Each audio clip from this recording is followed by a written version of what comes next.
Zamyslela si sa niekedy nad tým, koľko pozornosti venuješ svojej nespavosti?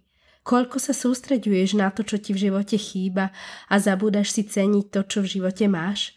Myslíš si, že môžeš byť úplne šťastná, len keď tvoj spánok bude dokonalý? Ak áno, tak si nenechaj újsť dnešnú epizódu. Ahoj, toto je tvoj spánkový kompas. Moje meno je Sandra Landl a prevediem ťa cestou od nespavosti až k pokojnému a plnohodnotnému spánku. Odovzdám ti všetky moje skúsenosti a znalosti, ktoré som sa počas svojho života s insomniou naučila. Vitaj a som rada, že si tu. Áno, my ľudia sme naprogramovaní na šťastný život. V živote stále vyhľadávame šťastie. Ale väčšinu času nie sme šťastní tam, kde sme, a s tým, čo máme. Je jedno, či sa bavíme o nespavosti alebo nie. Jednoducho si neceníme to, čo je tu a teraz. Máme veľa túžob a hovoríme si, keď budem mať to alebo hento, tak potom budem naozaj šťastná. Hľadáme rôzne návody, ako byť šťastný a samozrejme môžeme vyskúšať nejaký 5-krokový plán, ako sa stať šťastnou. Bolo by to celkom jednoduché, ale otázka je, boli by sme po takomto návode naozaj šťastní? Možno na chvíľu. Je to preto, lebo takýto model dlhodobo nefunguje.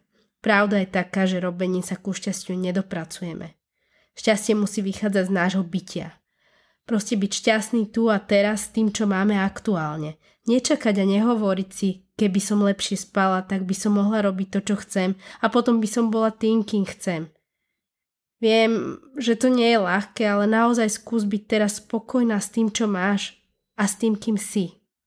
Keď máš veci ako strechu nad hlavou a aspoň jedno teplé jedlo za deň, máš viac ako väčšina našej populácie. Ja veľmi dobre poznám, že to, čo zažívaš, nie je vôbec ľahké ani jednoduché, ale pokús sa akceptovať seba, to, ako sa cítiš, aj svoju aktuálnu situáciu. Skús svoju terajšiu nespavosť prestať brať ako nejakého strašiaka alebo nepriateľa. Áno, viem, si unavená a chceš sa jej zbaviť hneď teraz, ale zober si, koľkokrát si zvládla veci a fungovala lepšie ako dobre vyspatý človek. Fakt je, že existuje nespočet ľudí, ktorí nemali plnohodnotný spánok už roky a sú tu.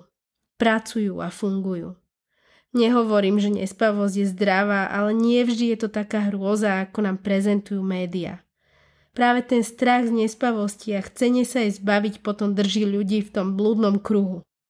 Keď sa bojíme, tak venujeme nášmu spánku prehnanú pozornosť a tá ju len krmi. Predstav si nespavosť ako rastlinu. Ak ju budeš zalievať a venovať jej všetku svoju pozornosť, porastie a rozkvitne. Ak však svoju pozornosť venujeme niečomu, čo má pre nás hodnotu, postupne začne vednúť. Naučená nespavosť nie je žiadna choroba ani porucha. Je to len súbor myšlienok, obáv, presvedčení a neprospešného naučeného správania. Od človeka k človeku je skoro rovnaká a úzko súvisí s bojom, ktorý vedieme, aby sme sa jej zbavili. Verím, že tento poznatok ťa trochu upokojil a preto sa skús naladiť na to byť šťastná už teraz. Nie zajtra, nie o rok. Rob to, čo ti robí radosť, aj keď nie si úplne zrelaxovaná a oddychnutá. Ja to nechcem nejako zľahčovať, ja viem, čím si prechádzaš, ale povedz si úprimne, koľkokrát si zmenila svoje zámery a plány, len preto, lebo si sa obávala, že si ešte viac narušíš svoj spánok. Potom ťa to mrzelo, o čo všetko prichádzaš a bola si z toho ešte viac frustrovaná a nešťastná. Takýto prístup nás drží na negatívnej vlne. Všímaš si, ako tvoja nespavosť riadi tvoje konanie a akú prílišnú pozornosť jej venuješ? A to jej dáva silu. Takýmto spôsobom dávaš náznam o svojmu podvedomiu, že spánok je niečo krehké, o čo sa musí strachovať a obávať. Väčšinou svoje myšlienky a pocity nevieme ovplyvniť, preto ich len príjmi a odosobni sa od nich. Ale čo vieme ovplyvniť je naše konanie, ako na ne zareagujeme.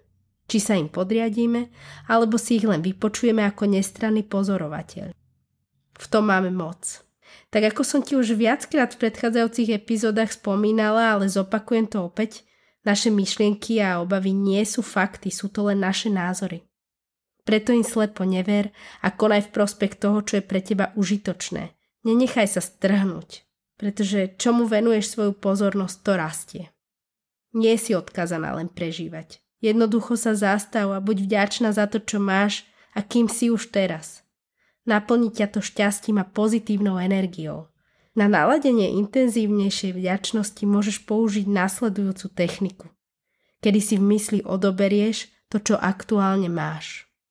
Predstav si, aké by bolo, keby si stratila niečo alebo niekoho, na kom ti záleží. Predstav si situáciu, že by v tvojom živote už nebola osoba, ktorá ťa vie vždy rozosmiať, alebo vec, na ktorej ti záleží, alebo čo by si robila, keby si nemala strechu nad hlavou, alebo zmysly, ruky, nohy, čokoľvek, čo teraz máš. Je naozaj milión vecí, za ktoré by sme mali byť vďačné, ani si neuvedomujeme, aké sú pre nás dôležité a berieme ich ako samozrejmosť. Preto si vyber jednu a premyslí si, ako by si sa cítila a aký dopad by to na teba malo, keby ju stratíš. Precíť tú situáciu a uvidíš, koľko vďačnosti a naplnenia ti to prinesie. Preto netráp sa nad tým, čo ti chýba, ale váž si to, čo máš. Keď sme naozaj úprimne vďační za to, čo máme, nechýba nám nič. Ja napríklad minulý týždeň chytila silná výroza a úplne mi odišli hlasivky. Čo ti asi samozrejme neušlo, to mi je jasné, ale zistila som, akú hodnotu a obrovskú službu mi robia. Len ťažko som sa vedela aj dohodnúť aj so svojou 2-ročnou dcérou a uvedomila som si, aké šťastie mám, že sa mi opäť hlas vracia do normálu. Áno, samozrejme, viem, že to nie je ešte úplný štandard, ale to nevadí. Som rada, že je to tak, ako to je. Nevždy sa nám ľahko príjmajú tie nepríjemné veci a situácie, ale sú často tými najlepšími učiteľmi a otvoria nám oči a ukážu nám naše silné, ale aj slabé miesta. Šťastie je stav našej mysle. Neexistujú žiadne kritériá, ktoré by ho definovali, preto fakt je len na nás, ako sa rozhodneme. Dnešná epizóda pomaly končí a ja ti zo srdca želám, aby si sa cítila viac šťastná už dnes.